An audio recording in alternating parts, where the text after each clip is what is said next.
बीडमध्ये मध्यरात्री भयंकर दरोडा, पैसे चोरण्याचा उद्देश पण घरात महिला दिसताच असं माणुसकी मेली, महाभयंकर घडलं. ही बातमी नाही, हा थरार आहे, प्रश्न आहे. मध्यरात्री शांत झोपलेल्या घरात अचानक काय घडलं की आज संपूर्ण परिसर हादरून गेला. दरवाजा बंद होता, दिवे विझलेले होते, सगळे घरात गाढ झोपेत होते आणि तरीही काही मिनिटात सगळं उद्ध्वस्त झालं. त्या रात्री नेमकं काय घडलं हे शेवटपर्यंत ऐकल्याशिवाय कळणार नाही. रविवारी मध्यरात्रीच्या सुमारास बीड जिल्ह्यातील आष्टी तालुक्यात एका बहरवस्तीत नेहमीसारखी शांतता होती. दिवसभर घरात पाहुण्यांची ये-जा झाली होती. जेवण, कामं, गडबड सगळं आटोपून कुटुंब झोपायला गेलं. घरात वयस्कर महिला, पुरुष, स्त्रिया सगळे थकलेले. रात्री एका आसपास बाहेरचा आवाज अगदी क्षणभरासाठी वाटला, पण तो कुणाच्या लक्षातही आला नाही. आणि तेवढ्यात लाथांचा जबरदस्त आवाज, दरवाजा अक्षरशः तुटला. क्षणातच अंधार. काही सावल्या घरात शिरल्या. कोण आहेत, किती आहेत, कशासाठी आलेत हे समजायच्या आतच घरात दहशत पसरली. कुणी उठायचा प्रयत्न केला, कुणी ओरडायचा, पण शब्द ओठांपर्यंत येण्याआधीच धारदार शस्त्रांची चमक दिसली. शांत घर एका क्षणात भयाच्या कड्यावर उभं राहिलं. शस्त्रांचा धाक, कडक आवाज, धमक्या, सगळं इतकं झपाट्यानं घडलं की श्वास घ्यायलाही वेळ मिळाला नाही. घरातल्या वयस्कर महिलेनं प्रतिकार करायचा प्रयत्न केला, कदाचित भीतीपोटी, कदाचित घर वाचवण्यासाठी. पण त्या क्षणी जे घडलं ते ऐकून अंगावर काटा येतो. क्रूरतेनं त्या महिलेच्या छातीवर आणि गळ्यावर पाय ठेवून तिला जमिनीवर दाबून धरलं गेलं. क्षणभरासाठी सगळं थांबल्यासारखं वाटलं. श्वास कोंडला, आवाज बाहेर पडू नये म्हणून दहशत वाढवली गेली. हा दरोडा होता, पण त्या क्षणी माणुसकी हरवली होती.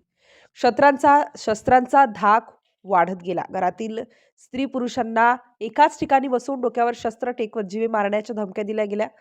कुणी हल्लं, कुणी बोललं तर परिणाम काय होतील हे स्पष्ट सांगण्यात आलं. भीतीने कुणी काहीच करू शकत नव्हतं. हात थरथरत होते, डोळ्यांसमोर अंधार दाटला होता. अंगावरील दागिने ओरबडून घेतले गेले, कपाटं उघडली गेली, रोख रक्कम शोधली गेली. सगळं इतकं नियोजित वाटत होतं की हा प्रकार अचानक नाही तर ठरवून केलेला आहे हे जाणवत होतं. पहिलं घर उद्ध्वस्त केल्यानंतरही थरार थांबला नाही. काही मिनिटातच त्या सावल्या शेजारच्या घराकडे वळल्या. तिथेही तोच धाक, तीच क्रूरता, तीच दहशत. घरातील सदस्यांना मारहाण करण्यात आली. कुणी विरोध केला, कुणी भीतीने गप्प बसलं, पण लूट थांबली नाही. त्या रात्री शांत वस्तीत 2 घरं एकाच वेळी भयाच्या अंधारात बुडाली. घटना घडून गेल्यावर काही वेळ कुणालाच काही कळलं नाही. दरोडेखोर निघून गेल्यावर घरात शुकशुकाट पसरला.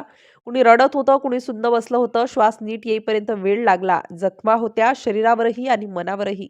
भीती इतकी होती की बाहेर पडायचीही हिंमत नव्हती, पण सत्य लपवून राहू शकत नव्हतं.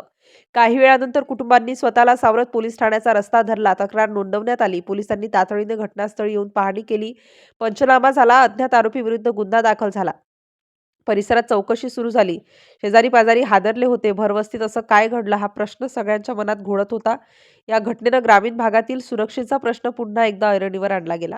मध्यरात्री दरवाजा तोडून घरात घुसणं, शस्त्रांच्या धाकावर लूट करणं आणि महिलांवर अमानुष वागणूक हे सगळं केवळ पैशांसाठी होतं का, की दहशत निर्माण करण्यासाठी? पोलिसांचे पथक आरोपीच्या शोधात आहे. तपास सुरू आहे, पण त्या रात्री जे घडलं त्याची भीती अजूनही त्या घरांच्या भिंतींमध्ये घुमती आहे. बीड जिल्ह्यातील आष्टी तालुक्यात मध्यरात्री घडलेला हा दरोडा पैशांसाठी सुरू झाला, पण माणुसकी संपल्याचं दर्शन घडवून गेला.